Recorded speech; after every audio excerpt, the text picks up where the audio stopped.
오 주님, 당신은 내 삶 구석구석까지 감찰하시며 나를 응원하시는 분, 내 길을 밝혀서 영원한 생명의 길로 인도하시며 나를 격려하시는 분, 크고 작은 갈등을 겪고 나지만 항상 결국 당신을 선택합니다. 나의 유일한 고백의 대상은 오직 아름다운 당신뿐입니다. 나의 유일한 고백의 대상은 오직 아름다운 당신뿐입니다. 나의 예배를 받으소서, 홀로 영광을 받으소서. 주여, 나의 주여.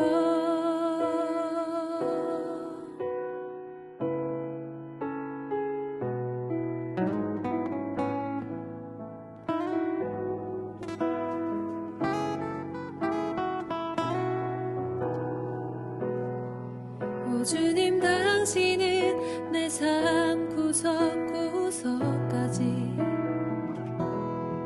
감찰하시며 나를 응원하시는 분,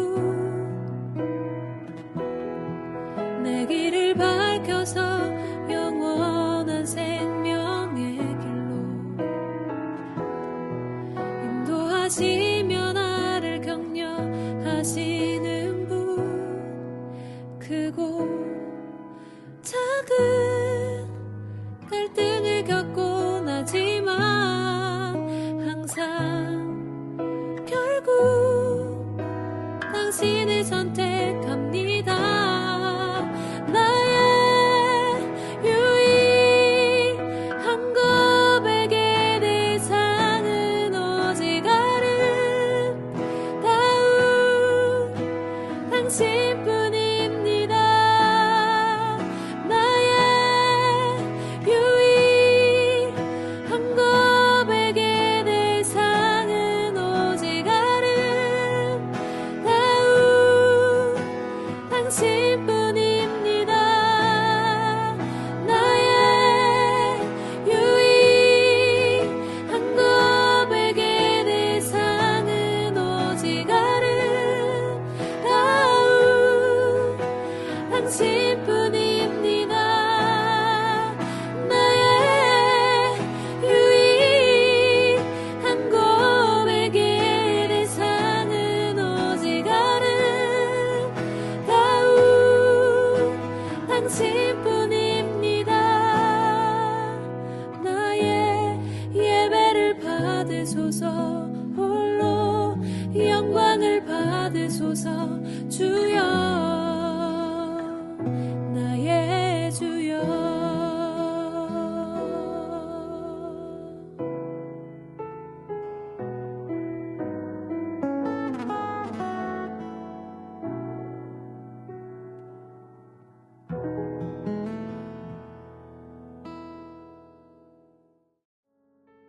이스라엘은 기억과 소망으로 살았습니다. 그들은 과거에 하나님이 행하신 일을 돌아보고 미래를 보장하는 약속의 성취 안에서 하나님이 행하실 일들을 고대했습니다. 그렇게 기억과 소망은 오늘 저와 여러분이 읽은 묵상하는 이 본문을 지배하고 있습니다. 18절에서 봤듯이 모든 소망이 사라졌습니다. 그들에게 남은 것은 나쁜 기억뿐입니다. 우리말 성경에는 잘 드러나지 않지만 히브리어 성경 그 본문을 보시면 19절과 20절 모두 기억하다라는 단어로 시작합니다. 그래서 원문을 반영해서 읽으면 내가 겪은 그 고통과 그 고난을 기억하는 것은 쓴 쑥과 쓸개즙과 같습니다. 나는 생생하게, 빈번하게, 고통스럽게, 비참하게, 끊임없이 기억합니다. 그래서 내 영혼은 비참함과 우울함에 빠져듭니다라는 의미가 됩니다. 우리가 경험하는 것처럼 아픈 기억은 불쑥불쑥 떠오릅니다. 예루살렘이 무너지고 바벨론의 포로로 끌려간 것은 이스라엘 백성들에게 지울 수 없는 영혼을 파괴하는 기억이었을 것입니다. 하지만 또 다른 종류의 기억이 있습니다. 이를 악물고 떠올리는 기억입니다. 이 기억은요, 감정의 반응이 아니라 의지적인 행동입니다. 나는 이것에 대해 생각하겠다는 것입니다. 그것이 바로 21절입니다. 21절은 이렇게 시작합니다. 나는 이것을 내 마음에 돌아오게 만들겠습니다. 히브리인들의 사고에서 마음은 감정보다 정신과 의지가 다스리는 곳입니다. 시인은 기억이 자신의 생각 속으로 돌아오게 만들고 그럼으로써 자신의 시각을 변화시키려 합니다. 현재의 경험이 우리가 알고 믿는 것을 부정하도록 위협하고 우리의 믿음을 압도한다면 우리가 아는 것을 잊지 않는 일은 부단한 의지적 행동을 요구합니다. 시인이 기억하기로 결심했을 때 사라졌다고 생각했던 희망이 다시 나타났습니다. 18절에서 자신이 가졌던 희망이 모두 사라졌다고 말한 사람이 내게 희망이 있다고 말하게 하는 것, 그것은 바로 기억입니다. 21절에서 말하는 이것이 무엇인지에 대한 답이 바로 22절 이하에 나옵니다. 하나님의 인자, 즉 하나님의 변함없는 사랑, 그리고 긍휼입니다. 예루살렘의 몰락과 바벨론 포로 생활에서 끝나버린 것 같았던 하나님의 인자와 긍휼은 끝나지 않았던 것입니다. 22절은 이런 의미입니다. 주님의 한결같은 사랑은 다함이 없고 그 긍휼은 끝이 없습니다. 23절은 이것이 아침마다 새롭게 된다고 알려주고 마침내 하나님의 큰 성실하심이라는 자리까지 시인을 되돌려 놓습니다. 하나님이 무슨 일을 하셨든 혹은 아직 하지 않으셨든 그분은 언약의 사랑과 긍휼과 신실함의 하나님으로 알려지고 기억되었습니다. 우리의 현실이 그것을 부정하고 흔들어도 아니 그럴수록 우리는 하나님이 우리에게 하신 모든 일을 그분의 성품에 비추어 바라보아야 합니다.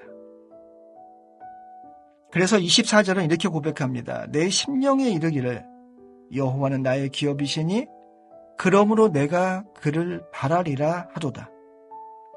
소망의 초점이 현실의 상황에 있다면 우리는 18절처럼 소망이 끊어졌다고 고백할 수 있습니다.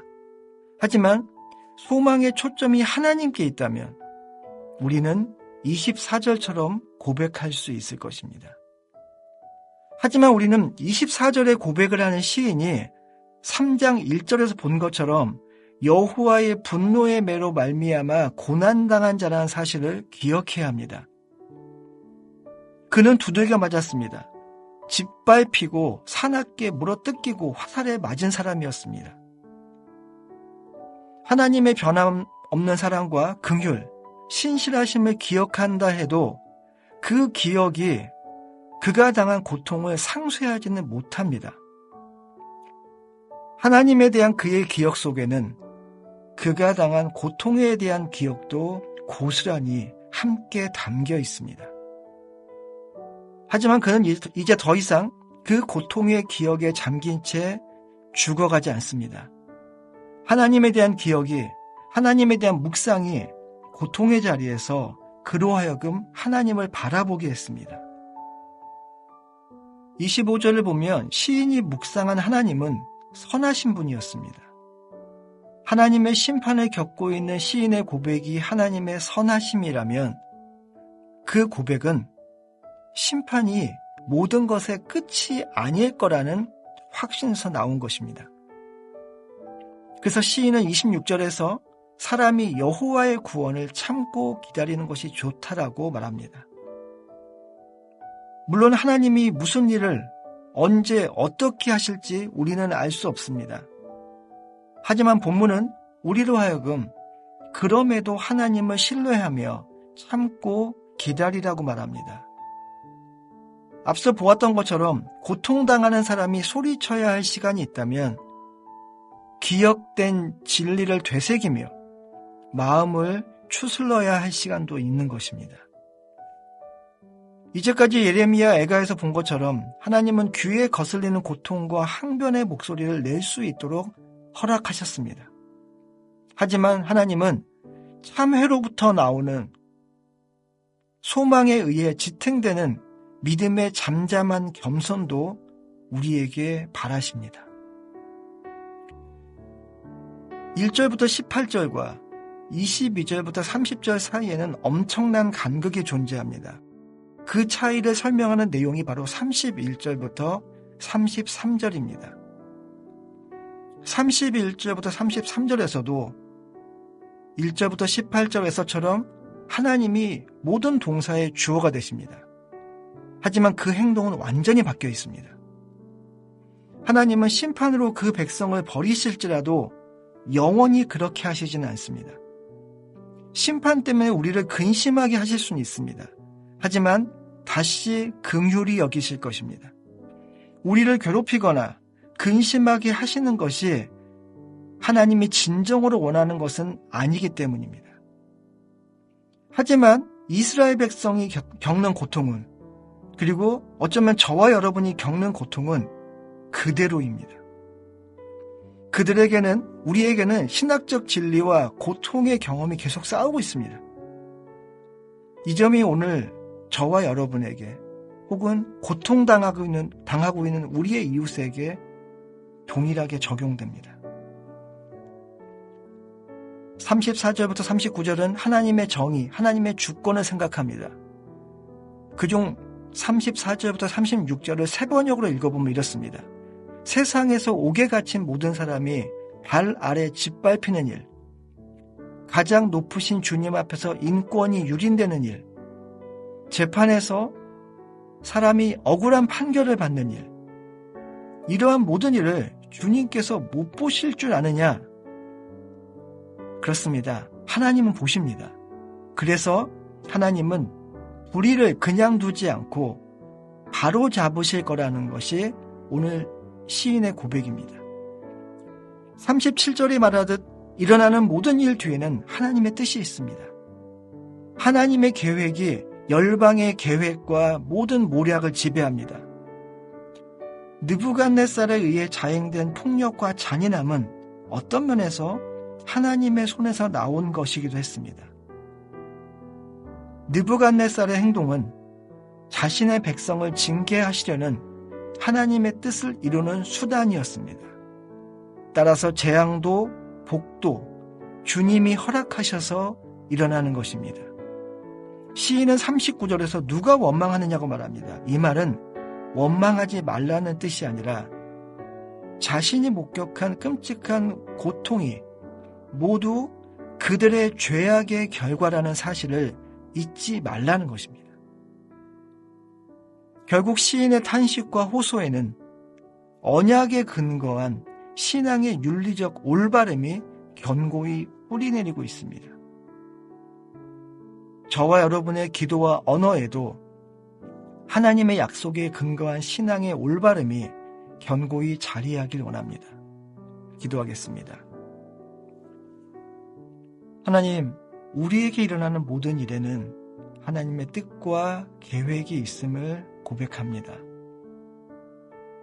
그러하기에 우리가 그렇게 고백하기에 무슨 일을 만나도 어떤 상황에서도 하나님의 약속을 기억하고 붙잡으며 살아가야 함을 또한 믿습니다.